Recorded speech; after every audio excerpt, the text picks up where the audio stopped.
Hello, and welcome to A Star to Steer Her By, a Star Trek podcast. My name is Jake, and today I'm joined by... Chris. Wow, where was Chris just now? Ames. And Caitlin.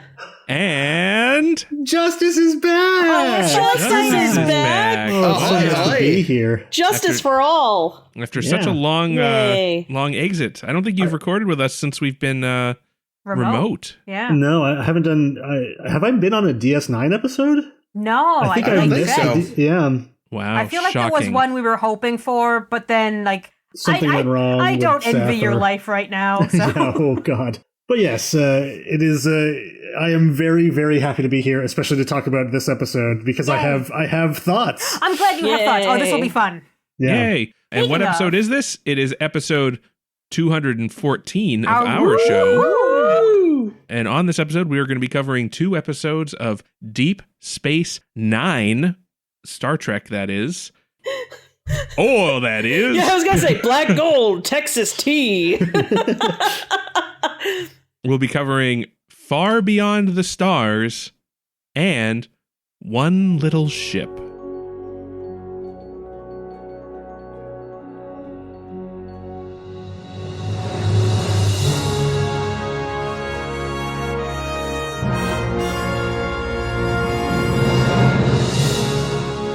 We will start with Far Beyond the Stars. Perhaps one of the most well-known episodes of Deep Space Nine, I think. Makes a lot of tops lists. I know it's Avery Brooks's top. I've heard that from multiple sources. Yeah. Apparently, it's also one of Armin Shimmerman's tops. Interesting. Oh, he was you also can actually great. see what he looks like. He says, "I'm barely even in this, but it's so good."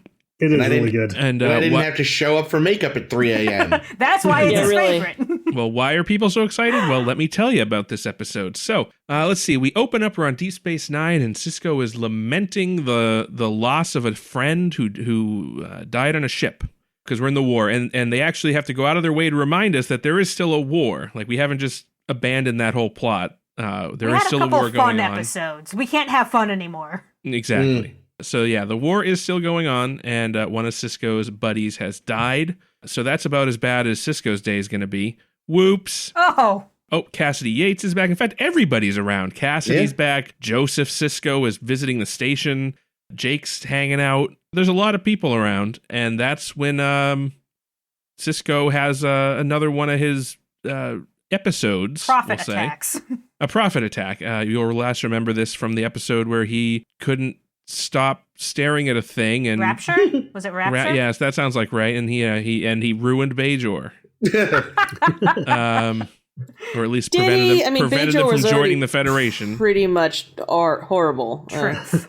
To be fair. True that. So anyway, he has one of his attacks and finds himself, well, not himself, I should say. Oh. There is another character introduced, also played by Avery Brooks, called Benny Russell. We're in the 1950s, New York City all of a sudden. New York and, City.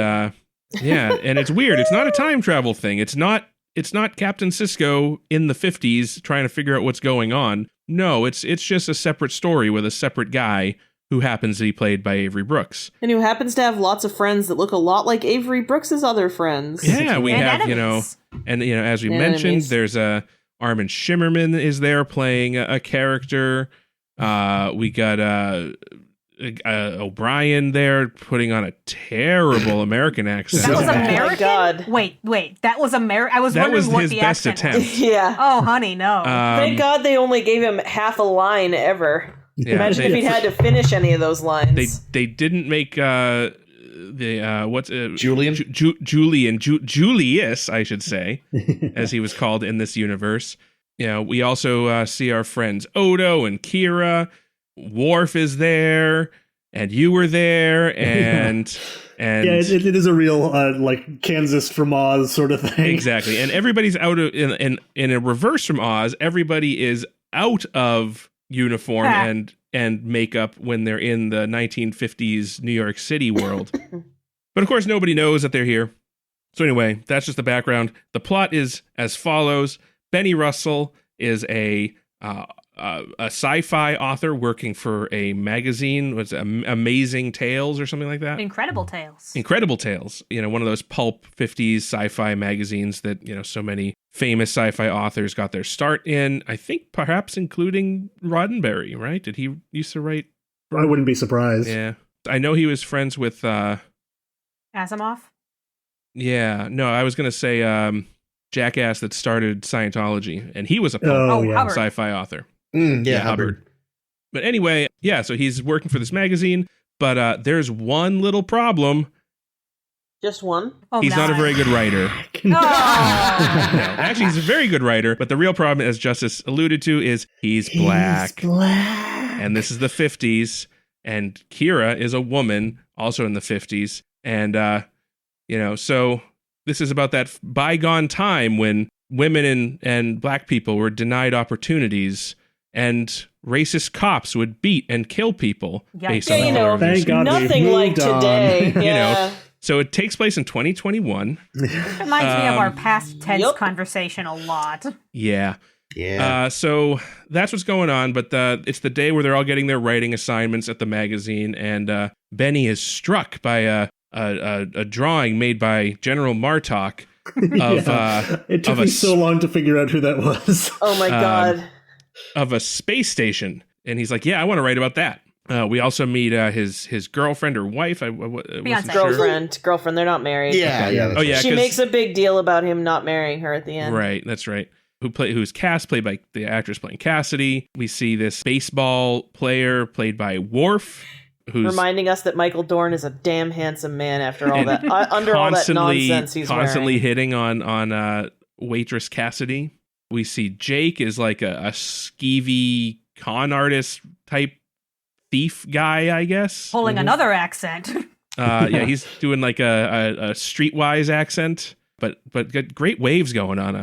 He looked great. Oh yeah. Did And you mustache. catch Aaron Eisenberg? Yeah. Yep. Newsy Aaron Eisenberg. He was so cute. I just wanted to pinch his little cheeks. I love Aaron Eisenberg so we got much. crooked cops, Ducat and Wayoon. Actually, it's crooked cops, Ducat and Brunt. Yeah, the gang's all here, folks. So, yeah, Benny writes his story and he brings it to his friends, and they're like, "This is amazing. This is the best sci-fi story I've ever read. Deep Space Nine is so great. Who wrote the script for this? I don't know. They're fucking geniuses." So after the writers of Deep Space Nine pat themselves on the back, I love it. That's great. editor Odo comes in and says, "Well, Benny, I like what you wrote, but I can't publish it because the hero's a black guy. And, this is the 50s. Hey."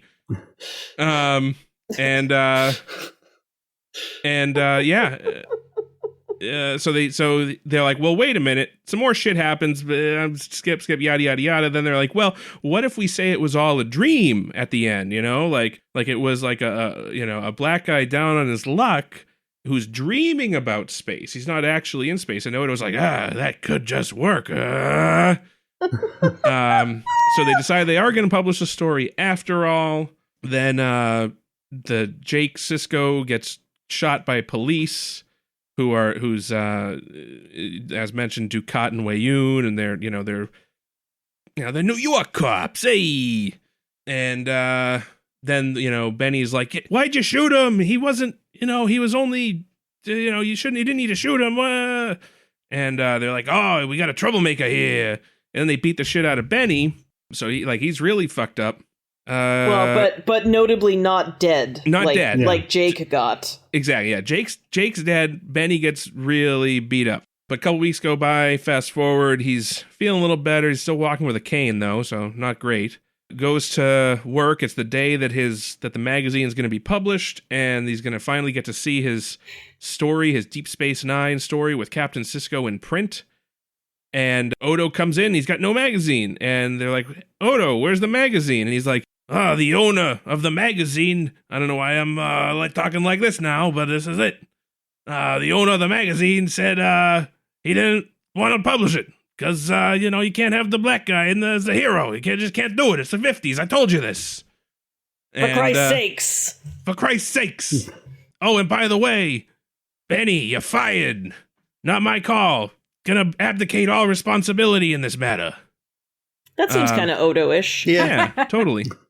And Benny has like a major justified meltdown, but perhaps leading directly into a psychotic break. He gets taken into an ambulance on a stretcher where he sees, oh, by the way, his dad is also hanging out. Sisko's dad, Joe Sisko, is also hanging out. He's a priest, but he's like a weird priest because he talks only about the prophets as opposed to Jesus. He just talks about the prophets and does the pa ear thing. He did. So it's kind of weird. And he's also in this ambulance for reasons. And he's like, Brother Benny, look out the back window of this ambulance. You see, we're in space. It's a space ambulance. And, a spambulance. And Benny's like, man, something really popped in my brain. And then he wakes up and he's Sisko again. But Sisko now remembers, I guess, the story, or remembers the events that he experienced as Benny. And yeah, that's all. I mean, the frame story of this episode is really weak. I think it's just, they just had to have it there because it would have been weird if they didn't. What they could have just ended it as being all a dream and we wouldn't have needed any framing at all, apparently. Yeah. So before we get to serious talk, there is one thing I have to say. Oh, Christ. If I was Michael Dorn, I'd have gone to the costume department and been like, how much for the red suit? I need to own it. Like, they gave him great suits, but the red one with the sort of gray-white hat, I'm just assuming that's from his personal closet. Nice. You know? Yeah, so I wanted to I know we invited Justice specifically on the show because this is the one Deep Space Nine episode you hadn't seen. This is the one Deep Space Nine episode I hadn't seen because I believed it to be a episode that features a trope that I generally hate. What's the trope?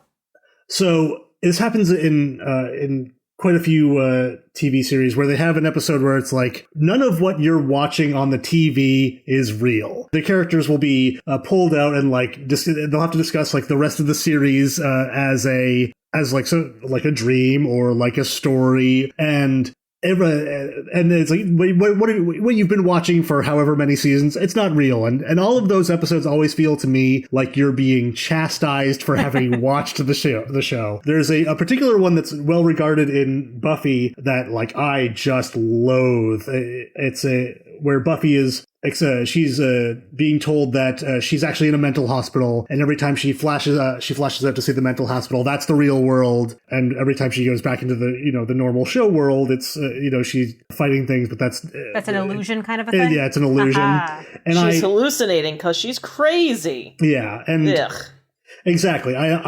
This happens in a lot of TV shows, and normally I hate it. And I thought this episode was going to be like that, and instead I have watched this episode twice in the last 24 hours because I like it so much. Oh, good! I'm glad we got you to watch it. Yeah, we're doing good in the world. Way better. This is way better because I haven't had a chance to write down all my thoughts, but I'm ready to discuss all the things I like about this episode. Oh my god! I think. Instead of chastising you for watching the rest of the series, it's like you are. To me, it feels like it's saying you're doing a more revolutionary thing by watching a black man in charge, all of these things where he's having to make harder decisions and confront things day to day and be a leader. This is an important thing. I feel much more. I feel better about having watched the rest of the series, having watched this episode. Oh, that's awesome. Wow, it's a total opposite of what you expected. It is a complete opposite, and I feel like an idiot for having skipped it for so long. No, it shouldn't. Because I know what you're talking about with that trope, but it's fucking annoying. And a lot of the time, it's just I don't know, it just feels like cheap cop-outville. I think of what is it, Roseanne, when they're like, oh, it was all a dream, and Dan's dead. What the fuck? First of all, I don't want a Roseanne with no Dan, and second of all, no. Well, now you've got a Roseanne without Roseanne. So. Yeah, that's I'd much true. rather have Dan than Roseanne. That is correct. What other famous Roseanne examples? Dana. There's Dana. the whole season of Dallas that was just a dream because they got an actor to come back. Mm-hmm. Wasn't there an episode of Archer that was a dream too? There's 3 seasons of Archer that are just dreams. Oh, like coma dreams or something, right? Yeah, they just came back from him being out of a coma. Oh shit! Yeah. There's spoilers for Archer season 10, I guess. Perhaps I think most it's 12 or something. Yeah, perhaps most infamously, the whole of Newhart was a dream that Bob Hartley was having. Yeah, that I forgive because, that's just funny. That's just funny. Well, and also that might have literally been the first time that ever happened instead of like the 4 millionth. Maybe. Yeah. Yeah, I always say all series should end with Bob Newhart waking up in bed next to his wife. That's how they should have ended Lost. That would be pretty great. Bob Newhart wakes up and then they pull back and Bob Newhart is inside of a snow globe. Yeah. Speaking of the it's a dream possibly brought on by prophets. Probably everything was done by prophets to begin with. I know there was an idea that the writers kicked around and decided, no, let's never do this. This is a terrible idea. Was to have Benny Russell appear in the series finale, which we're going to get to in a season and a half. And then it will be like, oh, was all of this something that the prophets did? Was all of Star Trek created by the prophets? And spoilers, that's not what's going to happen in the finale. So, thank you. They were going to not just do your trope justice. They were going to do it to the whole franchise. Yeah, well, seriously? Holy shitballs. And we do get more Benny Russell, though, so we haven't seen the last of him. That would not be the only kind of prophets they would see disappear through a wormhole. But nailed it. I want an episode where the prophets decide to fuck with Sisko at the same time the holosuite goes wrong, so we get Bashir's James Bond program and Benny running around together in the ultimate clusterfuckery. Yeah. Julius, what are you doing here? Julius? Oh my god, his fucking outfit was amazing. Bashir's with his little ascot and his his cigarette holder. What does a British got a great ascot, all right. sci-fi author look like in the 50s? Yeah. That. Yes. Yeah. So yes. This heavy episode, though. Yeah, very heavy, and I want to sing its praises because it's so good. It really is, and really, still, as we were saying, depressingly relevant. Yeah. Well, 25 odd years later. I was just thinking that when you were describing the episode, Jake, that the scene where Jake Sisko, what is his name in? Is Jimmy. it Jackie? Jimmy. When Jimmy meets his end, it's like Sisko is or Benny is literally like, he was just breaking into a car, you didn't have to kill him. Yeah, and they're like, and all I could think of was fucking George Floyd. Exactly. Like, all I could think was, like, what the fuck? He was near a car, he maybe had a counterfeit bill, why the fuck would you kill him? Yeah. Like, that was rough. Yeah. And then, like you said, the beating just kept going. Oh my god, the scene where they're beating up on Benny, it was like at least, I don't even know. It felt like it was 100 years long. I'm sure in reality it was only like 2 seconds too long, but it felt just, God. Yeah. I feel like I'm getting ahead of myself though with that. And that scene, that liminal thing they do between where they're kind of halfway between Deep Space Nine and halfway between the 1950s, and like you see Mark Alamo and Wei-Yun and Dukat actually like throwing punches at the same time. But there's also that scene where he's having the dance with Cassie, and a single shot where they have the dance and then they're dancing in Deep Space Nine, and he slowly realizes that he's back and forth. Both of those scenes so good. Like extremely well choreographed, better than any fight choreography that you see in any other Star Trek.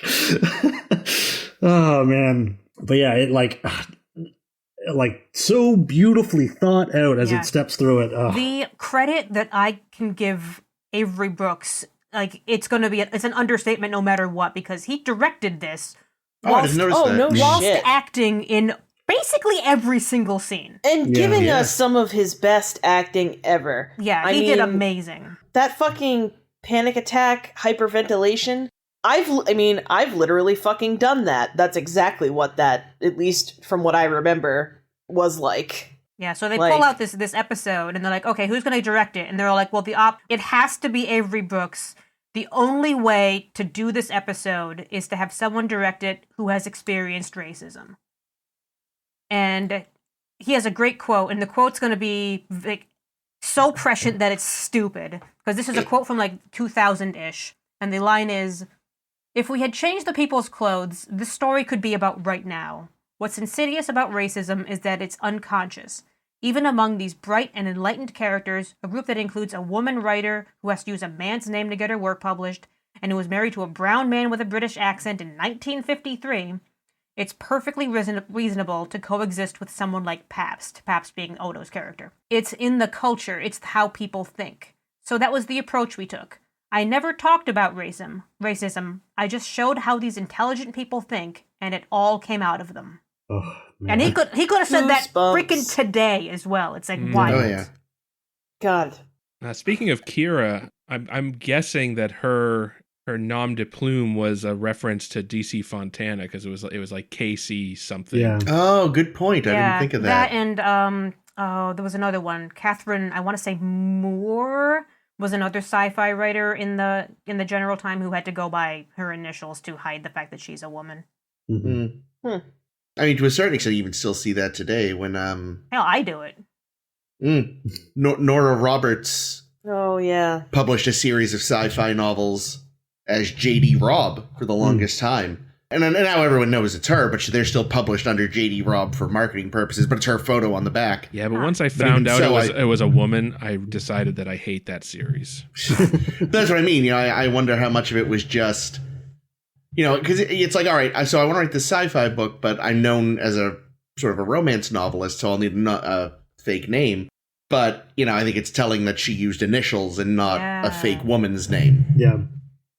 Definitely. And it's also like, I mean, again, just look at, you know, just again, the issue with having a lead that isn't a big straight white man. Like, how many people were losing their shit about Discovery before it even aired just based on the casting? Oh, yeah, absolutely. Probably not Alleged as many as fans who have no place in this fandom. I say not as many as would have been if the internet was more prevalent, I'm sure.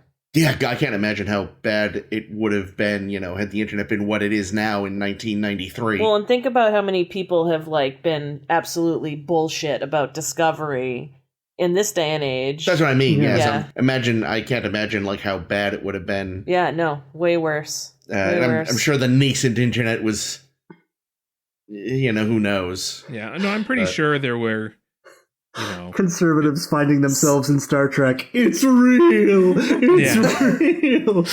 Oh, God. That's true. Somebody was on Usenet shitting a brick about Ben Sisko. black captain. What? But yeah. Yeah, but then but in addition to just being like such a well-told story, this is such a well-done technical episode too. Yeah. I already talked about the editing on those two scenes, but there's it's a treasure trove of little moments. Like I also watched it twice, and I was like up against our fucking big screen TV because it's so sadly DSN isn't high def. It drives me nuts. Trying to read all the Post-it notes, because I read that there are a whole bunch of like instances of Post-it notes in the Office set that would have been like notes from Pabst, who's an ass, like telling the writers like how to do their writing. Like one of them would have been to Macklin, who was the O'Brien character, 4 laws of robotics is too many. Which is a joke on Isaac Asimov's 3 laws of robotics, because that's hilarious. And there was one on Quark, who was Rossoff, his desk, that said, no one would believe that a cheerleader could kill vampires. Speaking of the devil. Yeah. I noticed, I didn't check for Post-it notes, but I noticed that we had a moodometer. I loved it. In the background, and it was dialed. I didn't notice the change. I only saw it dialed up to red. Well, there you go. See? Like the detail, I love it. Just watching what folks on a set do with things. Like it's always so fun. Did you notice that they were at Arthur Trill Publishing? Jake noticed that. There was a nice sign out front. I thought that was fun. Yeah, but speaking of which, I actually felt that that Dax's character kind of got shafted, right? Yeah, he didn't show up until very late, and she had to be just a ditzy broad. It almost felt like she's got a worm in her belly. That's gross. It does kind of feel like they were almost making fun of how they had written Dax for like the first season or two. If that's true, I love it.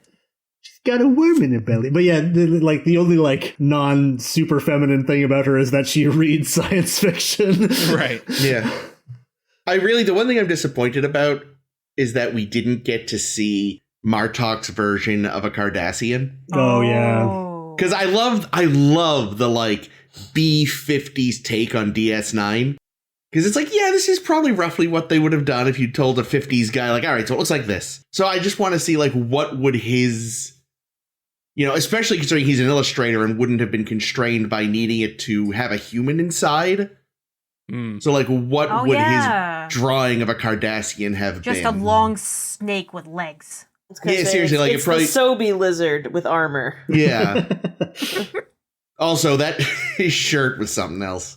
Yeah. Like, at first you don't see he's got a smock on, but then there's a wide shot when he's got the smock off, and it's this wonderful, like, it's so akin to the thing Doc puts Marty in to send him back to the Old West in 1955. Yes. That's why I was getting big cowboy vibes from it, I bet. It was very much a 50s quote-unquote Western. Okay, thank you. Because I was like, that just feels very cowboy. It made me also wonder, like, how much of this is like how they would have been writing stories? Because basically they're given a picture and then they have to come up with the story to go with the picture. And I'm like, that should be the other way around. Well, maybe that's why we have the phrase, a picture being worth 1,000 words. Maybe that's it. Maybe that literally is how it used to work. Yeah, you get one picture, you need to write 1,000 words. That's funny that because, like, for those in the know, Ames and I have been in writing things together we've done this for like 20 years or something. And oh God, yeah, yeah, it's been a long time. But we you should get the picture from the writing. If I saw a picture, I could definitely like pull out a story like that. I feel like I could. That would be the way I would want to work. Oh yeah, I feel like I've done that in a whole bunch of creative writing classes. Like here's just a prompt for you guys to play with. Go write something, and we'll play with it tomorrow. Yeah. I mean, I guess I wouldn't be super surprised if because back in the day, especially like a science fiction magazine, back in the 50s when there were a ton of them, like, yeah, you'll have submissions, but in theory, you don't always have enough. So you probably would have some regulars on staff and you'd have some sort of like inspirational type thing. But yeah, I was wondering too if that was at all how any of them actually worked.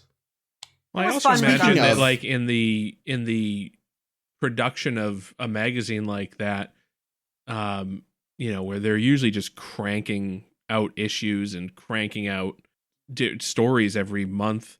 Yeah, that the art actually probably might even take longer to do sometimes than the writing. It's not too hard to put ass to paper. Mm-hmm. That was actually a question I had in Ames. I was wondering if maybe your research had turned anything up. The magazine Benny buys at the start. Was it Galaxy? Galaxy? Yeah, that's a real magazine. Something like that. Yeah. Oh, it was a real. Oh, wow. So that was probably a real cover then. I don't know if the cover was real. I know the art department just went nuts on all like the other stuff that you see like around the office and the drawings that Martok whips out and all these things. So because I had thought that maybe it was like they would have had to have added the rocket in the background, but I thought maybe it was just an old TOS Starbase picture. Because it looks a lot like an old TOS Starbase. Oh, I mean, they could have done the art to look that way. Yeah, I know somewhere they use the art from, because I saw this on the Memory Alpha, from, I want to say, Court Martial, when they're on that station. They use some art from that for something. It may have been that, perhaps? Maybe, yeah. Because I feel like a lot of the TOS Starbases were that. It was like a couple of towers and like a space needle. Yeah, I'm picturing it now, and yeah, that's the one that I just saw the picture of. Okay, yeah, I was like, is that? I'm pretty sure that's a TOS Starbase. Yeah, but the really wild thing about the writing room that we see is it sounds like it's probably very like the writing room at Deep Space Nine, because when they basically tell Benny, okay, make it a dream, change your story entirely because it's what we want, and that's exactly what they did with the script to the writer who wrote it. Because the writer, sends in this pitch, and basically it would have been very, very different. It would have had Jake Sisko going back in time and meeting a bunch of sci-fi writers, and then learning at the end that it's the really, really tired trope of, oh, it was just aliens who want to know what people are like that we've seen 8,000 times already. Well, how very TOS of them. Yeah, and I guess they were kicking it around and saying, oh, wait, what if it's Ben? And what if it's like about racism? And they bring it back to the writer and like, okay, rewrite your story like this, which is just what they do to Benny. I mean, except in this case, I think they got a better episode out of it. Like, you look at that, you're like, yeah. It does explain. I was kind of wondering, though. It's like, I mean, obviously it had to be Ben, but I was sitting there being like, it's funny that he's a writer, because I associate that with Jake. So the fact that it started that way does make a lot more sense. Jake's a journalist, and as Ben Sisko makes very clear, he's not a journalist. He's not a reporter. He's a writer. Well, Jake's both. He remember, he starts off with fiction. The journalism is to kind of like keep himself in practice and that's true. Maybe make money if that's a thing. The economy makes no sense. Gold Quest Latinum. They also, I think, part of the reason they did that, I remember reading once, was because they wanted him to be Hemingway-esque, and Hemingway, while a fiction author, had also done some war correspondence during the either World War I or the Spanish Civil War or something. Yeah. Or maybe the Spanish-American War? When is... Something like that. The War of 1812. Yeah. The big one. The Franco-Prussian War. Yes. The Sino-Russian War. Vietnam. 100-Year War. The Cardassian occupation. I kind of wondered if this was based on anyone real, because I know nothing about baseball, especially historical baseball, but just the sort of the exchange between Willie Hawkins and I think it was Cassie about why don't you live in a fancier neighborhood? Oh, right, and he's like, look, they barely want me on the field. I'm gonna stay right here. Plus, when people look at me, it's because they admire me. Oh yeah, and then he goes and hits on 4 women until a whole swarm of children break that up. Yeah, I loved it. It was hilarious. His character was a delight, but yeah, I kind of wondered. Like, I wonder if that was something based on an anecdote from, say, Robinson or one of the other early integrated players. Yeah, I'm gonna say almost definitely, but it wasn't in my research. But I'm certain you're right. So we were talking about this. We were wondering if Shimmerman's character, what was his name again? Rossov. Thank you, Rossov. Who? Oh, well, definitely Russian then. Yes. If he was supposed to, like Armin Shimmerman, be Jewish, which is maybe why he was a little more vocal about things with Benny, because especially this close to World War II having wrapped up, like he's maybe a bit more left wing. And I mean, Odo outright calls him a pinko at one point. So you calling me a red? He's some kind of leftist, even if he isn't a communist. Yeah, the one thing I did notice that I could see, despite the lack of HD, was all the newspapers just said nothing but Red Scare, like Red Scare headlines and shit on them. I'm like, oh yeah, that's this time. Pretty much, right? Well, you can imagine, like, even if he were, a communist or a sympathizer, just the accusation from Pabst that he was a that's why he gets so defensive, because that would be the end of his career. Oh yeah, well, and possibly his life. I mean, and you really can't understate. Thank you, understate. Like how much the Red Scare was similarly to like any kind of progressive cause was just immediately, by the general public latched to communism, so it was automatically bad. See today, where, to quote the internet, everything left of eating babies is called socialism. I've heard that. Not my line, can't remember whose it is. So yeah, that's always running in the background too, and it's important. They do a great job, like, with the era. Like, that's where all, like, so much of my applause goes to. Yeah, I think you did it really well, that it was so, like you said, it was more the sort of casual day-to-day sublimated stuff. Like, had it been more heavy-handed, it probably wouldn't have been as good. It would have felt more like an after-school special. Yeah, somewhere in my research, they even said that Avery Brooks was, like, one of only 2 of the directors they've worked with that, like, came in to, like, listen to, like, the music editing and shit. Like, the other one being LeVar Burton, which doesn't surprise me either. Just to be like, okay, what music would they have been listening to in the 1950s? What music would Cassie and Benny be dancing to in their room? Like, just going over every little detail to make sure it all fit together to make the perfect story. I love that. Yeah. I gotta say, I'm very impressed, though, that they understood the importance of having a director who dealt with racism. Like, I feel like that's still something that you would probably need to explain to showrunners and studio heads sometimes. Oh, yeah. You know, I feel like they would be like the fact that we live in a world where Black Panther was directed by a black man is borderline astonishing. You know, like they could have just as easily given it over to fucking Ron Howard. Joss Whedon. Ooh. Again, just speaking to things that, like, we're still doing this? Really? You know, I was telling Caitlin this story this morning for all fucking so bad. Recently, there was a round of award nominations. It's award season. I don't know which one it was, but there were an unprecedented number of Asian actors nominated. And when I say Asian, I mean from all realms of the continent. Not that it would have been any better either way, but this just makes it even worse somehow. God, the Hollywood Reporter thought a good headline would be Asian actors break through the bamboo ceiling. Oh, no. Wow. Like, someone had to write that. Someone had to approve it.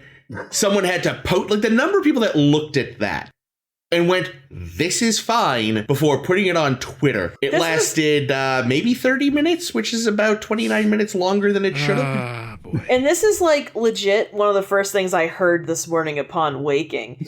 Chris told me that shit, and I screamed and laughed and then screamed some more and was like, are you fucking kidding me? Who the fuck thought that was a good idea? I was like, what, was rice paper taken? Like, what the fuck is wrong? Like, what are you, fucking idiots? Like, are you serious? I couldn't fucking believe it. So, yeah, I mean... Imagine thinking that that's, like, a super okay idea. The casual racism. I mean, it doesn't even make sense. No shit. It's just a thing that I know about Asian people, and Asia is bamboo. Jake, I don't know if you know this, but only white people use glass. Wow. The rest of the world has to use something else. Sorry. Man, I sure hate being here in Asia where all the windows are made out of wood.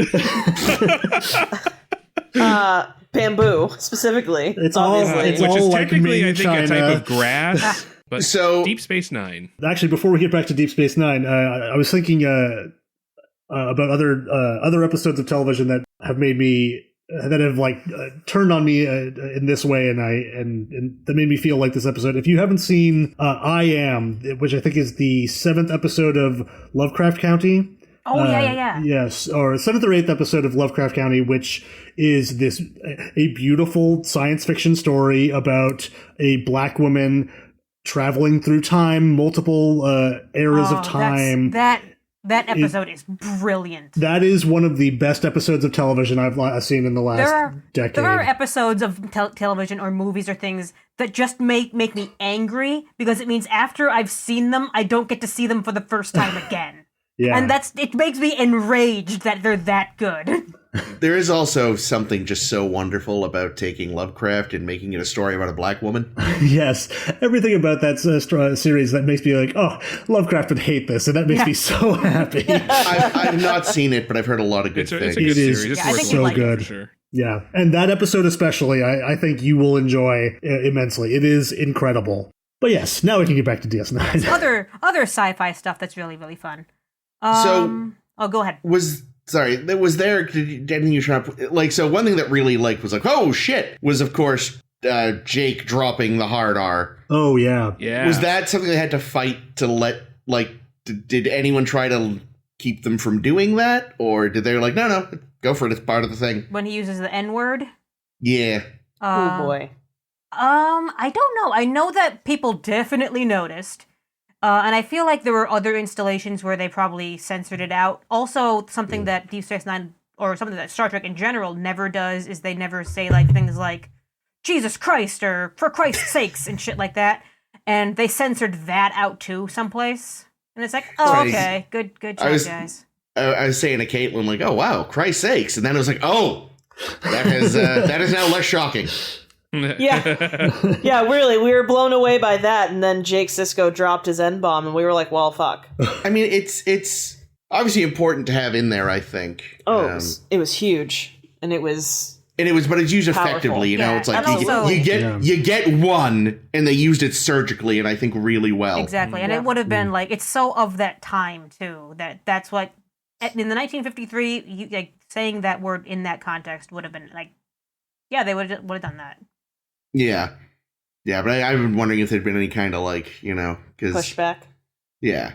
Yeah, they definitely did. They definitely irony. did it very on purpose and very methodically. Yeah, I'm sure there's a lot of thought that went into how and when and who and such. Yep. Interesting how the writing in Star Trek has evolved over the years. Now we get such poignant and effective lines as "yum yum." I like science. I like. I like robots. I like turtles. I did like that O'Brien's writer was the one who really liked robots. Well, he was basically Isaac Asimov. Yeah, that seemed to be which is kind of funny. I would like to have known, I think, because they kind of talked a little bit like Kira writes stories about women like powerful women. Right? Yeah, and Jules is an eroticist. And never really Quark likes the trash. He polishes that turd.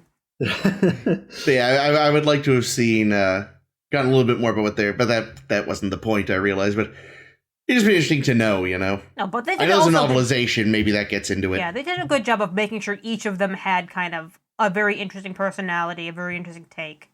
Yeah. Varying levels of how much they kind of support Benny versus just kind of sit and watch. Yeah.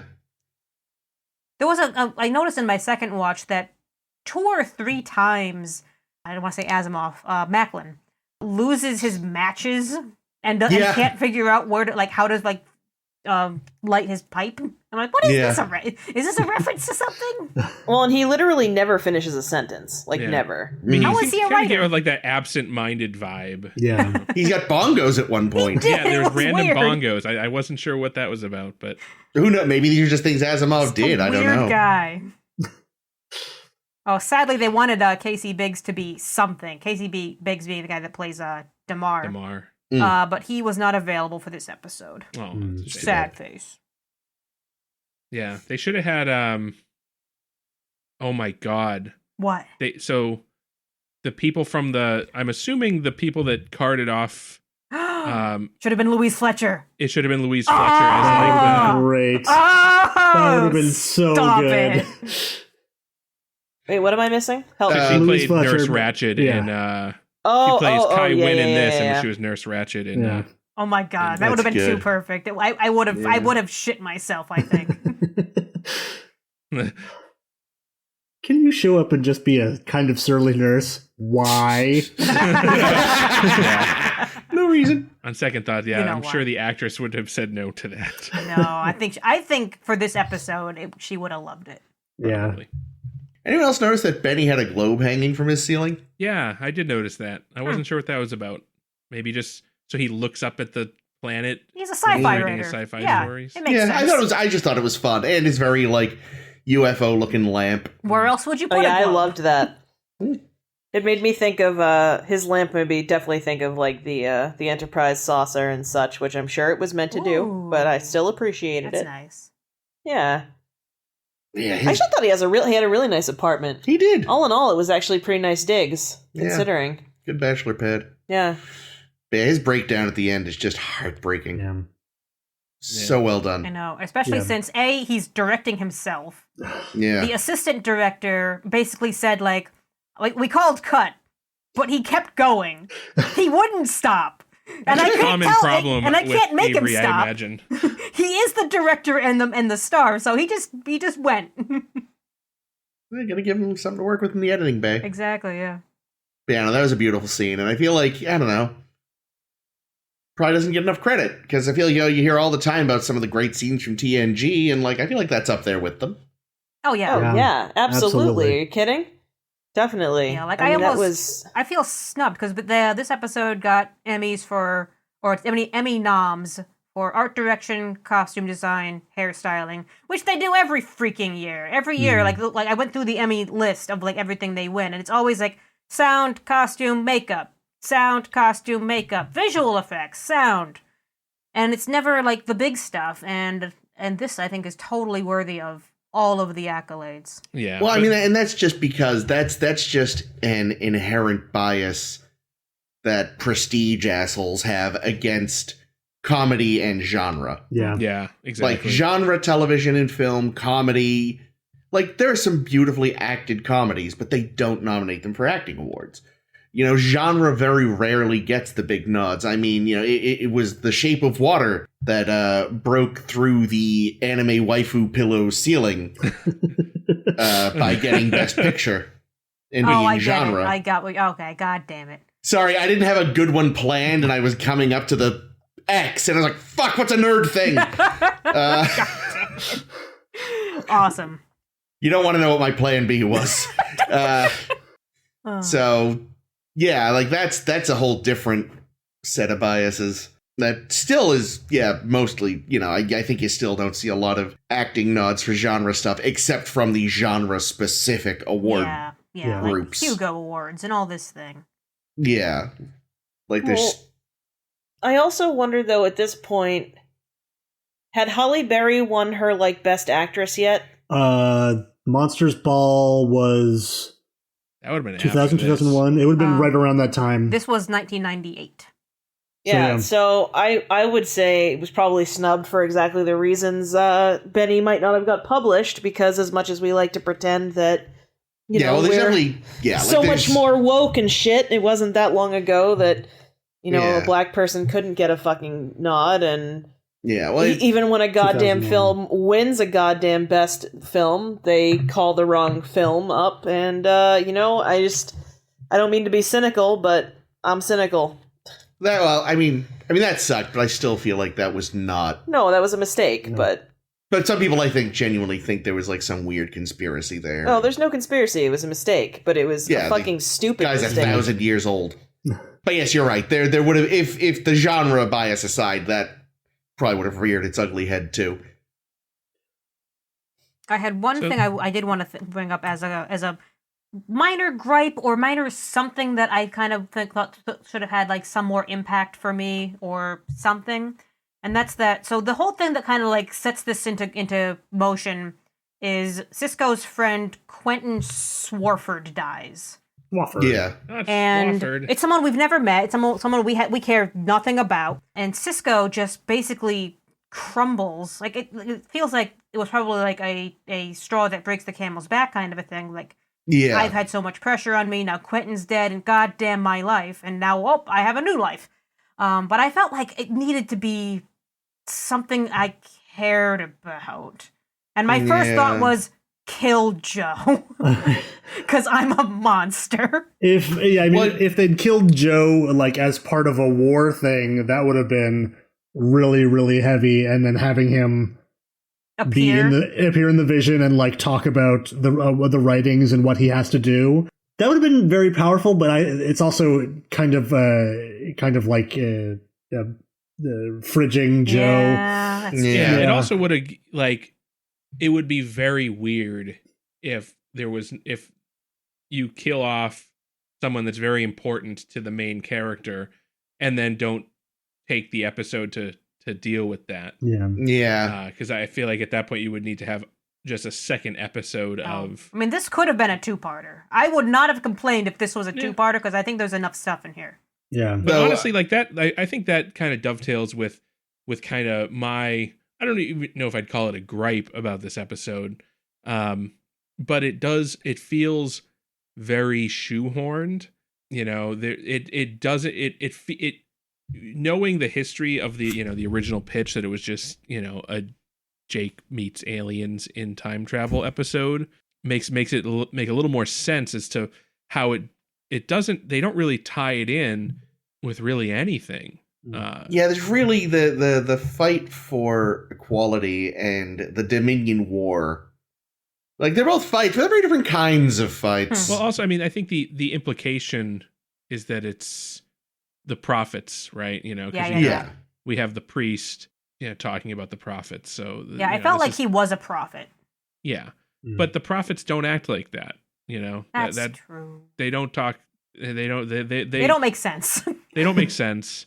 I mean, this actually, to me, feels less like an alien intervention and more just a psychological break for for Sisko. I mean, who knows? Maybe he did, and they were trying to fix it. Yeah, maybe. I also have only like the vaguest memories of what else happens through the rest of the series. And I feel like it's the kind of thing that we're going to explore more of, since, in Rapture we saw Sisko had a lot of like weird shit happening, in that the prophets were in his brain, driving him out of his mind, making him have visions of obelisks and shit. And this is kind of like the second instance of that happening. And then he's just probably, I can only assume we're going to see a little bit more of this. Yeah, and no spoiler, but yeah. I will say, though, clearly, when a captain's having a really bad day and thinking maybe I should just drop it all, he just needs to visit with some aliens that give him crazy visions to fix his mood. That's right. Because that was literally the cage. Captain God. Pike was in a shitty mood, and he met some illusion aliens, and then he was like, maybe I will stay in Starfleet. But yeah, I don't know. I think we're running up on time here. I know. We don't need to talk about One Little Ship. It's such a good episode excuse to talk me, about. Iggy Pop is in One Little Ship. Wait, what? Wait, was that him again? Iggy Pop is in One Little Ship, yeah. That was him again? He's the Are you Vorda sure? that's talking to them over the No, screen. that's a different definitely Vorda. Iggy Pop. We saw the Iggy Pop episode a few weeks ago. It was definitely him in this one. I don't think so. Well, I'm going to look, so find out. everybody calm down. Oh, one last thing about this, though, because you mentioned Joe does seem to imply he is not long for this world, though. Oh, no. Well, he's Because when only they man. mention, like, he finally visited, it's like, well, if not now, probably never. It's like, Jesus, Joe. Well, it could just be that he's being realistic because he's old. No, I know, but Jesus, Joe. But yeah, I don't know. I think if there's one thing that this episode shows us is, and I think DS9, this is something that DS9 as a whole really says, and that's that, the more things change, the more they stay the same. Yeah. One Little Ship is fun in a stupid way. Yeah, so after all of that, our next episode we'll be talking about is called One Little Ship. Wait, let me get my neck brace for the whiplash. And yeah, the title pretty much says it all, but here's the summary. So, for reasons, the Defiant is out exploring some spatial anomaly. Why wasn't this a fucking Voyager episode? Jesus Christ. So we're exploring a spatial anomaly, and the particular thing about this anomaly is if you fly into it, or if you put something into it, it compresses it. Essentially, as I understand it anyway, removing the space between particles, like elemental particles, like the protons get closer to the neutrons. I don't know. Anyway, I think that's how PIM particles work. Sure. So it makes you smaller. It's a shrinky dink machine. Let's see what. So Dax and O'Brien and Bashir are on the runabout, and they're gonna fly into this thing for reasons, because I think they can use it for something. I don't fucking remember. Anyway, so they fly into it. They get small, and the Defiant's hanging on to them with a tractor beam. They can pull them out, and they'll get big again when they fly out. But right then and there, who shows up? The Jem'Hadar. Whoopsie. Womp womp. Sons of bitches. So the Jem'Hadar show up. They attack the Defiant. They disable the Defiant and board it and take everybody prisoner. And normally this would be a really big fucking deal. But good thing we have 3 crew members on a runabout that are tiny because they can do things. So what happens is they fly out of the anomaly on their own instead of the normal way, and it turns out that, if you don't fly out of it in the exact same way you went in, you stay small. So they fly in through the Defiant's tailpipe, and doggy door.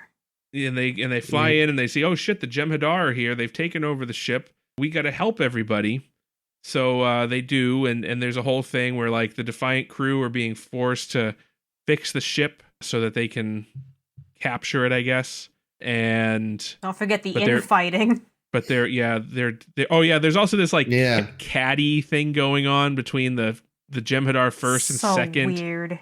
Because the first is a new breed of Jem'Hadar that was born in the Alpha Quadrant, making him an Alpha, and the second is one of the old school honored elders, at least 8 years old, and he was born in the Gamma quadrant, making him a Gamma, and so yeah, it's a battle.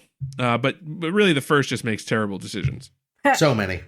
And so the crew on the little ship that's now floating around inside the big ship, they help out. They do some shit. There's a whole like Honey, I Shrunk This Kid's playset scene where they're inside of a computer panel and they're moving around little wires that are giant, and then they have to ride on an ant to get back to the house. Yep.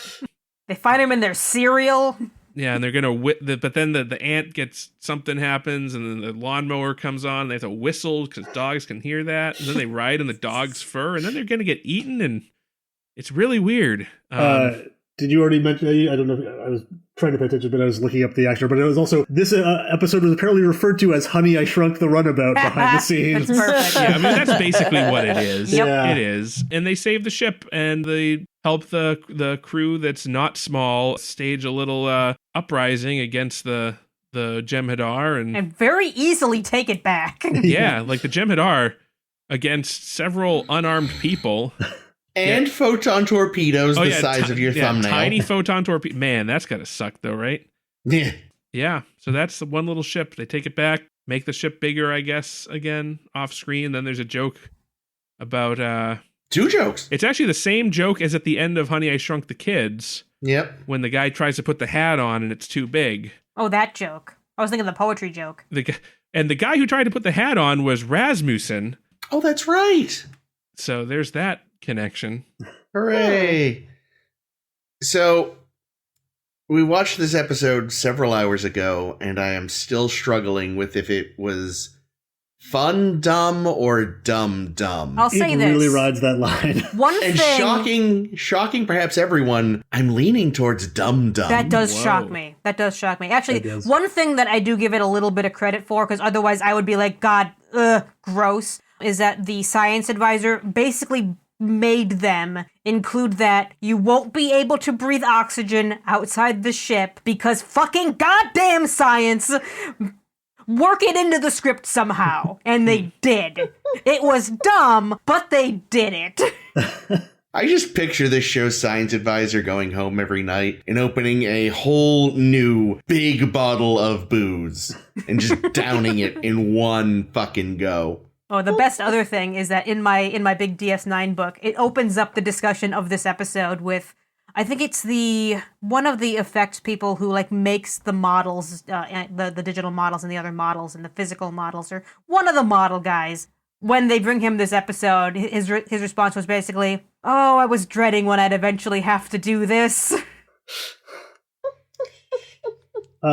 Just to correct, yes, that was not Iggy Pop in this one. It's a guy who I'm looking at a photo of, and I would still tell you if I saw him in real life that it was Iggy Pop. His name is Leland Crook. But man, this guy looks like Iggy Pop. I wonder if they wanted Iggy again and couldn't get him. Well, I'm pretty sure this I thought was the same Vorta from the Search. Oh, yeah, That looks like Iggy Pop. He does. Yeah, and but he also showed up on Enterprise at one point. That actor. Was he also? But was that the same Vorta from the Let me Search? click on him and I'll check. He shows up in Honor Among Thieves, which might be a later episode. Oh, that's next week. Yeah, that's Okay. literally next week. No, okay. No, so well, then somebody else in It's the not. It's a Search. different guy then. Yeah. Jesus, there's a lot of Vorta that look the same. Wow, you can't tell Vorta apart, Jake. I mean, they're mostly not. clones, so that makes sense. Oh, it looks like he was in a show that with Tig Notaro at one Love point Tig. too. What was the show? One Mississippi. Oh yeah, that's Discovery. Tig's show.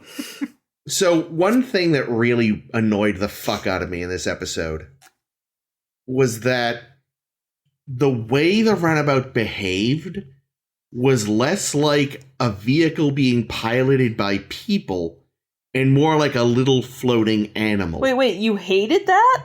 I loved that. Like it was so cute. but it didn't make sense. Yeah. What about it? It's getting piloted. come on. It like would peek around like, oh, which makes even less sense since they got the sensors That's working. true. Like, They have all these freaking monitors showing them where everything is. like it's stuff that you look at and go, oh, that's kind of cute. But then you think about it and you're like, but it's not an, like, that only makes sense if it is an animal and the windows are its eyes. But it is a fucking runabout being piloted. Like, it's so stupid. You know what? No, I've decided. This episode's dumb. I hate this episode. I'm glad. Wow. That's right. The guy that listed fucking Ferengi love songs as a top last season. Times Arrow. Times Arrow.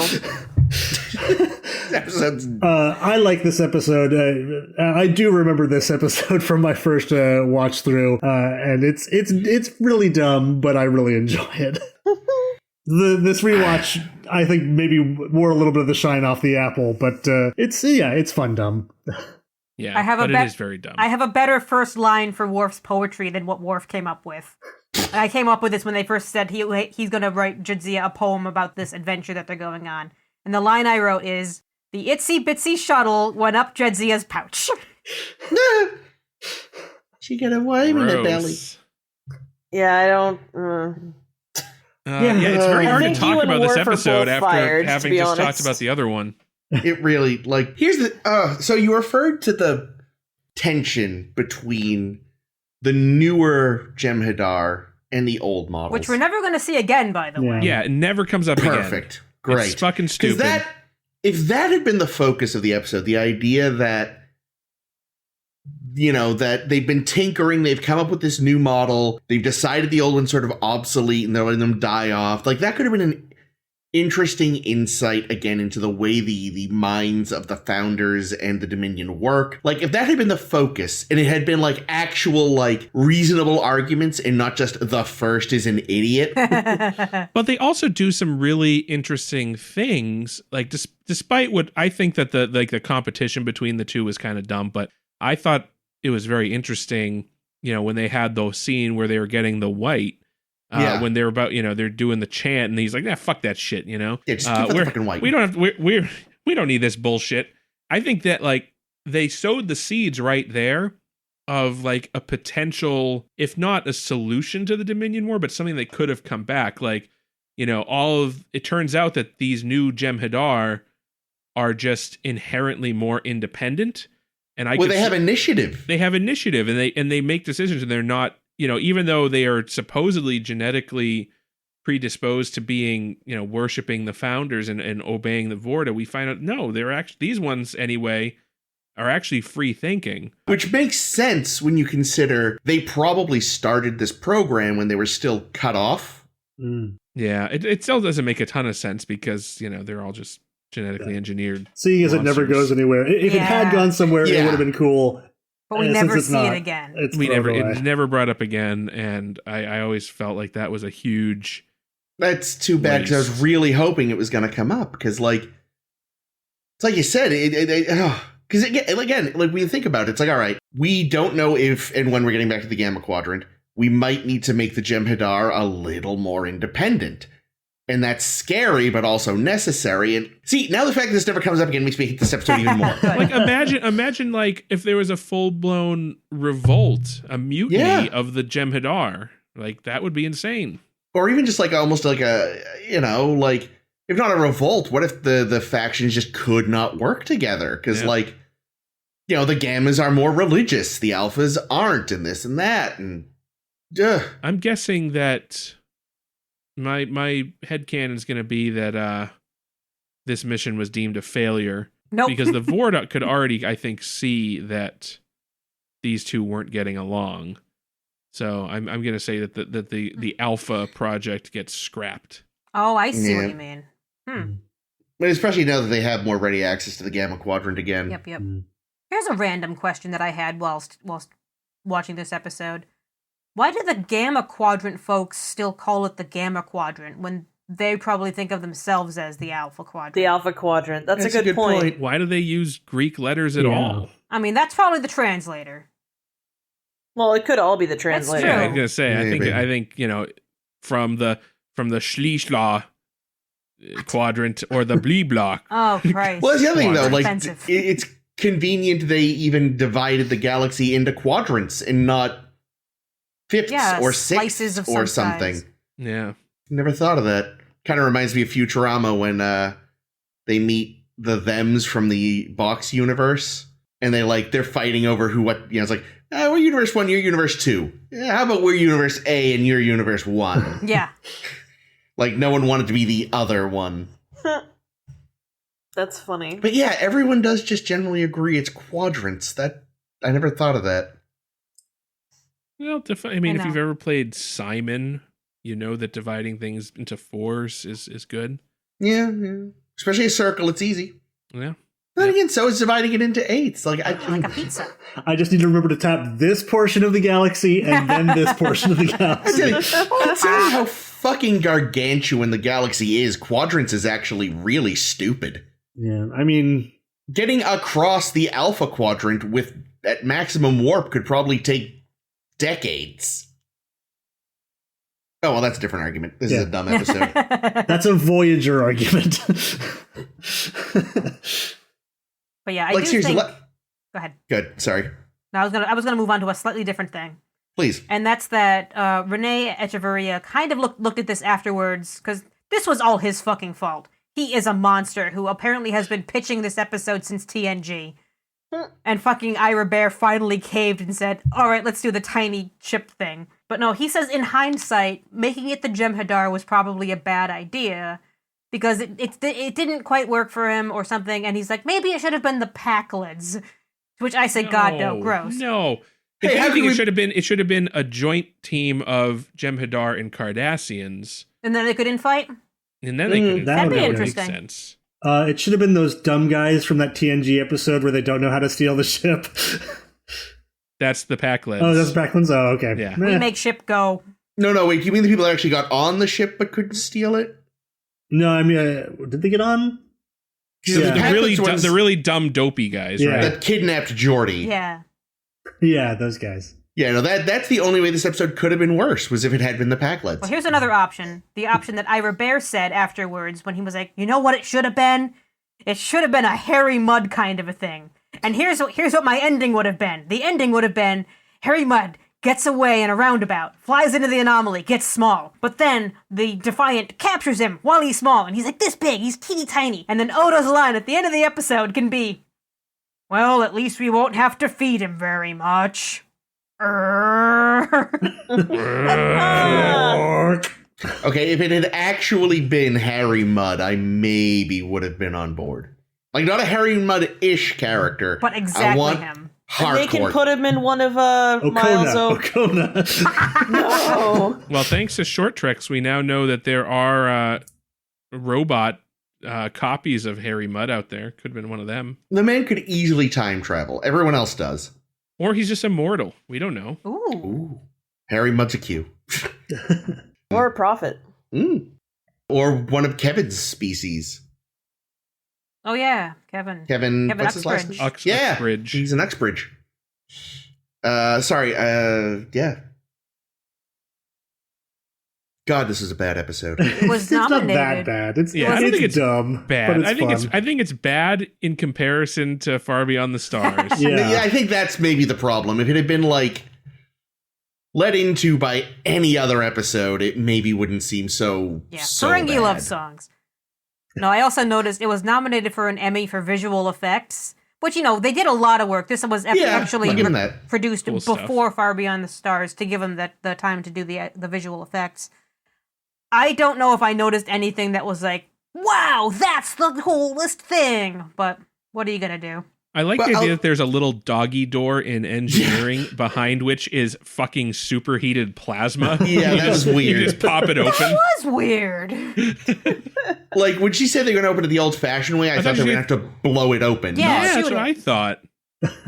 Not ram it with your, like you headbutting the thing. Well, that's the other thing, too, is like, so later in the episode, they make a big deal about how she's going to press the button on the panel really carefully so it doesn't, crash the ship. No, it was crack the panel. Oh, she didn't want to crack the panel. Oh, okay. The ship can take it. The question now, though, is like, what the hell do those panels, like, I'd always assumed they were, like capacitive, like a cell phone screen. Actually, I guess they could always somehow charge the hull. Anyway, I think metal would work. Yeah. But here's the thing. Do they weigh the same as much as they do big? Like, is that shuttle like millions of pounds? Like they did in that TAS episode that we hated so much? Well, I don't know, just like, because the way they explain the shrinking process, it sounds like they're not losing any mass. Yeah. So theoretically, they should land on still like when they land on something, it should just completely crush it. Just land on the Jem'Hadar. Oh, like, God. Yeah, just like smashes through their entire body. Well, I mean, I was kind of joking earlier, but that is always a problem with like, because I think that is sort of the idea of how Pym particles work, and that depending upon who's writing any individual issue of Ant-Man, he's technically supposed to weigh the same, but he clearly doesn't. Yeah. Oh no.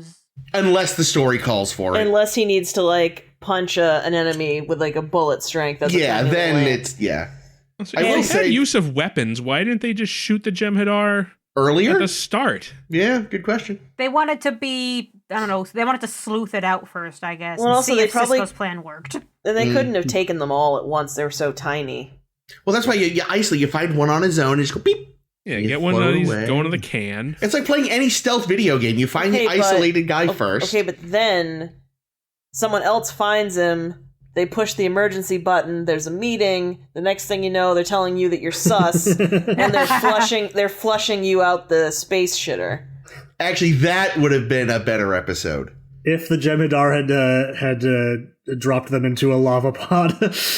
No, if they had, like, they were taking people out gradually, and the Jem'Hadar were getting more and more paranoid about, who did we miss? What's going on? Maybe they eventually do, like, turn on each other, like, you fucking gammas, you're trying to ruin our That would have identity. been fun. Oh, that Do the actually would have been good. transporters on the runabout work? They could just beam out a piece of their spinal cord or something of the Oh, Jem'Hadar. God.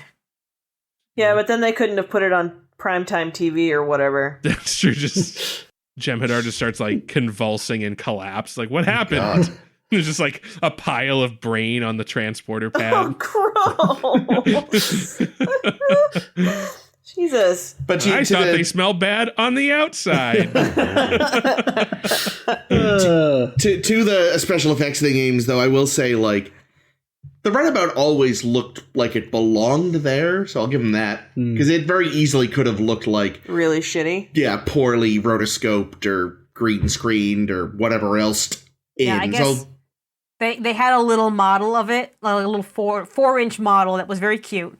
And they did all the scenes with the little model first, just to be like, okay, if it's over here, then these people over here can't see it. And then it flies over here, and then just, you know, like a little fishing pole just going around That's with this little model. delightful. And I guess they first showed, I want to say Ira Bear, probably the other people in the staff, the model by like hanging it off a roof until it like popped against their window in the office building, and they look out like, what the hell is going on? Which I think is adorable. I love it. If the people at Star Trek merchandising had any sense, they would sell a cat toy that's just a plush runabout on a string. I'd buy it. You're like, hey. Also, there's a really good Star Trek Mario crossover just waiting to be had there. Put a little runabout in a string and have Lakitu carry him around. No, I felt like this one was an awful lot like, was it the next phase where Geordi and Ro were phased, and they could kind of like walk around and see the ship when no one will see them. This is a little that. Yeah. Of them That was a better episode. saving Yeah, the they day kicked a whilst not Romulan there. into space in that episode. Oh, yeah. Hardcore. I also But it wasn't. makes about as much sense as Yeah. that episode. I'll give them that. Aw. Yeah, because they were somehow able to walk on the deck, even though they were ghosts. Yeah. And like, Well, not ghosts. they but- could use ladders, I guess, or Yeah, they could. Yeah. Simple tools. But yes, I'm Anyway. glad you referenced the TAS one, Ames, because I was going to say at some point, I feel like the last time we did a Shrinky story was TAS, and when the last time you did something was TAS, you're in a bad place. yeah. Well, but you can't deny it's at least been a long time. But Getting the thing is, like, this episode doesn't make me angry. Like, it's not great, but it's also not upsettingly bad, at least to me. To be fair, I'm not actually angry. I'm just coming to the realization live. He's not angry. I'm He's just disappointed. disappointed. Exactly. Just like my dad. But all right. Hey. Oh. Yeah, like I got sick of the Julian does math in his head all the time now thing. It's like I'm already very done with that. And then when he and Miles are like inside a panel somewhere, Right. I just felt like it looked awful. Well, you said it. Oh, yeah. I was like, I feel like it's just like so obvious that this is like the tubing from a dryer, and some blinky lights. Like, I feel like I could recreate that in my house right now with shit I have. Well, it was straight up a scene out of Honey, I Shrunk the Kids, where they just got super Yeah, but they didn't make props. any cute ants as friends. That's true. Poor Auntie. R.I.P. The runabout was the cute ant. No, well, it was bullshit then. I also did love, when fucking Julian nearly sat down and murdered himself. I just wanted the chief to go, aren't you supposed to be some sort of mutant brain genius? I shouldn't have to fucking tell you these things. How do you get killed at a sea parks? He caught fire. There's a sea parks. You would have to have a fire break out here. Also, Oh, Jesus. the scene where Julian has to tell O'Brien, like, close your eyes, and like, how long has he been working on these things? Why is Chief O'Brien suddenly a complete idiot in that scene? I mean, I'll give him credit. Yeah. It's like you said, it's completely. You ever come into a part of a city you are intimately familiar with from a direction you never come to it from, and you are fucking lost for a second? You're like, I know this, but I don't understand. Yeah, I've been there. This is that to the nth degree. Fair enough. Okay. It's like I am inside a thing I normally see from the bird's eye view. Like I get. This is more like the negative nth degree because it's so tiny. No, it's a question. I'm not even trying to be funny. 1 over nth degree. There we go. Thank you. There it is. But like that, I'll give him because again, like I said, I've sometimes been in an area. It's like, I know this area like the back of my hand. I just never come to it from this direction. And it's the most disconcerting thing. Because like you said, Justice, it's like, it's all familiar, but it's all wrong. Yeah. And it takes you a second. It'd be like if the whole world just suddenly mirrored. You'd be like, when I... you mean like if we were in a mirror universe, you might say? When I first got my driver's license, it was like midnight. I popped a CD in, and to tell you how long ago this was, and I just drove around trying to get lost so I could find my where I was again. And I ended up having like a lot of those experiences in a single night. Yeah, so that makes sense to me. I think fair enough. Julian not knowing he shouldn't sit on something that is probably supercharged. Yeah, I was also trying to picture... I got something he can sit on that's supercharged. Why is there exposed electrical shit in there, right? Like, that seems potentially hazardous. Well, it's probably stuff that, first of all, you can normally only reach with a tool, not your finger. Yeah, like tweezers. Like, I was trying to picture this thing in real size. Because he even says it's like microamps of electricity. Like, it's not enough that would hurt a person, but I can understand, like, shorting something out pretty easily and damaging it. Yeah, well, they did say it's normally an airtight space, so it's something that's not supposed to get stuff in it. Oh, and if it's airtight, there's no oxygen. And without oxygen, you can have fire. Start at the sea parks.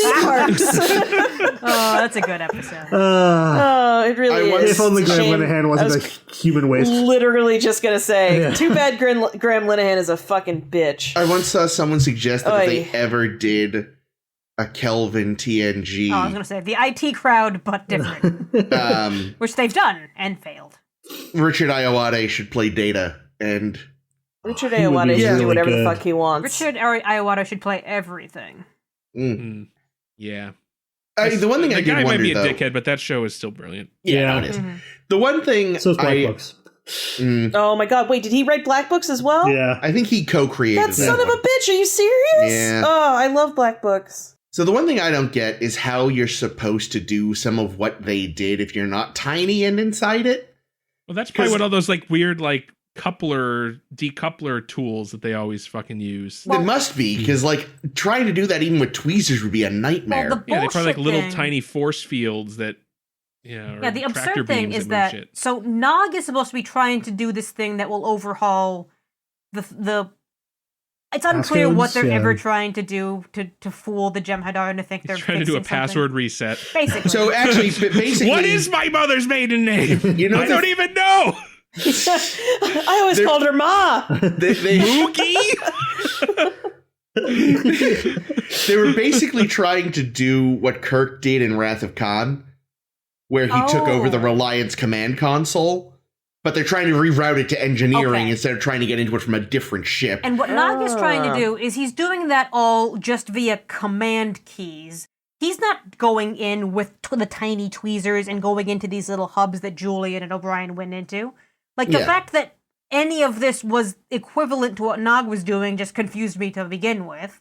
It probably doesn't make sense. No. Didn't make sense to me, not gonna lie. But yeah, it sounds like they made it harder to break in than it used to be, which is good, because it was way too easy in Star Trek 2. Well, except that Jem'Hadar have control of everything, apparently. Yeah. So maybe they improve security so that Starfleet people can't get in, but the Jem'Hadar who have just boarded the ship have full access. He's Like, an you'd think there'd be like alpha, a Jake. panic button, like a panic, like we just got boarded button on, that the captain can press that shuts everything down. They need a panic we got boarded button that isn't self-destruct. Oh, Right.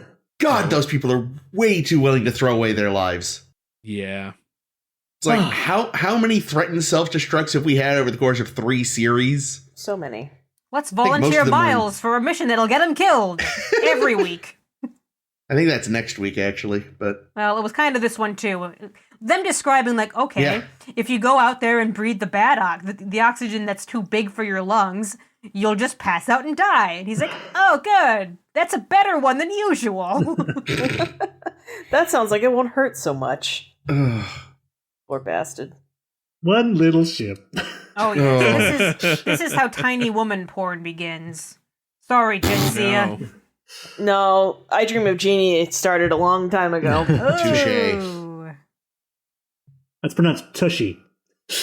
Well, let's really get down to it. How old is the story of Thumbelina? No, fair. Old.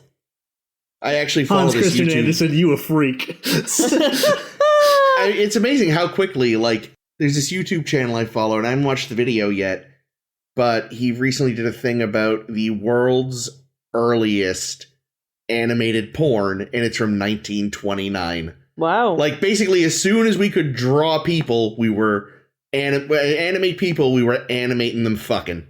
What do you mean Aren't by like some of the anime? very early photographs Oh yeah, there's of nudity? Yeah, because I can and- imagine flip books forever. Oh yeah, well, I mean animated in the sense of like playback on like a film reel. Oh, okay, I got it. Because yes, I'm I'm pretty sure there sure, are like- also earlier like. Even some of the earliest motion pictures, I think, Yep. are porn. Naughty porns. oh yes, this is Probably. absolutely Makes sense true. to me. I mean, I went to an art exhibit not that long ago. It was sort of it was really quite well, say not too long ago. It was in the before times, but it was like the Europe of Casanova, I think. So it was like a series of rooms. It's like, this is kind of what life was like in the fancy parlors of England at the time, and France, and this and that, and Italy, and just so much pornographic art. Hmm. There's this amazing painting in particular. It's a young, it's a 2-sided painting, and a full-on painting, not like a doodle. Because some of them are like little dirty sketches, and you're like, yeah, okay. Someone spent a lot of time on this. And it's a young nun sitting there in prayer from the front. Oh, no. And you're like, wow. And behind her in a window, you can see an older nun looking scandalized. And you're like, what's wrong? Oh, no. Well, you go to the other side of the painting to see what the other nun was seeing. And the young nun has her dress up so you can see her tuchus. Ooh. Oh my! Well, It's boy, pronounced I mean, touche. if you think that is racy, wait till you find out what they were putting on the walls in Pompeii. Oh, yeah, no, don't get me wrong. There was also the little room that, like, they warned you before going in that there were just straight up doodles of fucking. Nice. But they were doodles, not, like, very elegantly made paintings. I would have been like, why weren't you warning me about the non-fucking doodles? What the hell? Well, we've gone from one little ship to a rabbit dildo. Yeah, what just happened? Oh, right, because of the tiny woman. Vintage porn joke. erotica. Vintage erotica. That's the name of this episode. Yeah. Excellent. Wow. No, it isn't. No, it isn't. Don't toy with me like this. to talk about Far Beyond the Stars for so long and then to call it vintage erotica might be a bit No, insulting. you're right. Yeah, That's no, actually I right. would You're right. rightfully be, like, murdered for that. Oh. No. All right. Well, On that note. Yeah. Good job. Good segue. On that Caitlin. On the brown note. I spy with my brown eye. Right. All right. Okay, So, James Joyce. oh, Nora. Oh, I just want to fuck your farts. Oh, I just want to sniff them. My naughty friggin' Nora. Anyway. I want to take you to a sea parks. Burn that fucker down with your methane farts. Your ferts and darts. All right. Nice. There was a little fert. It was prepared. It did propel my darts. There we go. Much better poem. Not really. Sorry. That is Worf's new poem. Thank you. Good job, Worf. Yeah, anyway, so if you liked that, oh boy. And why would you? But at the same time, why not? You know, no shame here, except for all of us. All the 5 of us, we probably should be ashamed. We're not, though, and so we're going to keep doing this. So next week, we're going to talk about 2 more episodes. We're going to talk about Honor Among Thieves, and we're going to talk about Change of Heart. 2 more episodes of the Deep Space Nine. Hopefully, less whiplash.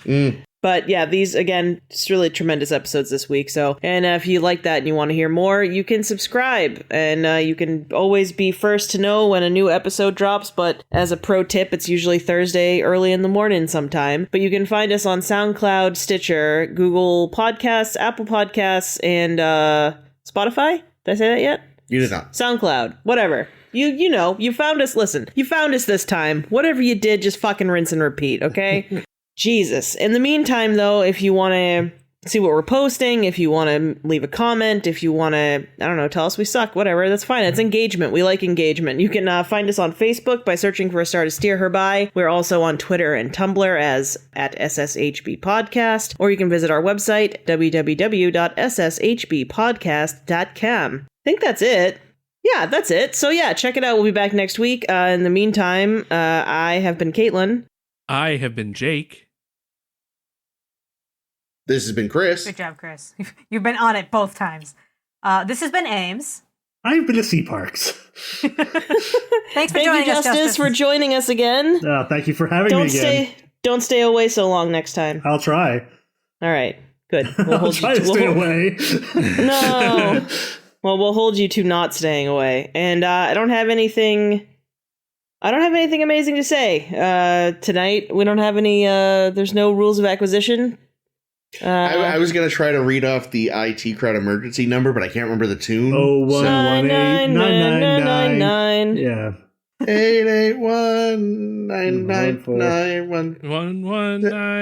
881-999-119-725. 3. Oh, that is a good show. Damn it.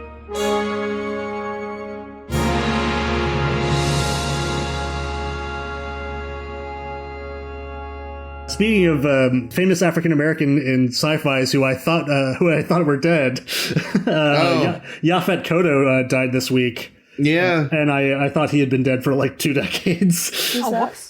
Yaphet Kotto, he was in Alien, and he's one of the guys in The Running Man that has to go with Arnold Schwarzenegger. Both shows we need to 10 forward at some point. Oh yes, Yeah. yes, Yeah, I was gonna say, absolutely. I've never seen that one. perhaps it's somewhat fun. less grandiose, Mr. Big and Live and Let Die. Haven't. Yes. Have I seen that one? I think so. It's the one where Felix Leiter says "Pimp Mobile." I don't remember that, but But yeah, he was the first African American Bond villain too. no shit. Yeah, And Yaphet Kotto's apparently great. they considered him for Picard, which I didn't know until I was reading his obit. Hot dog. Man, Interesting. he would have been really, really good as it. Yeah, but the problem is they were like, well, we've already got the 2nd or 3rd episode written, and I feel like he might be offended by Code of Honor, so we're going to have to go with anybody else.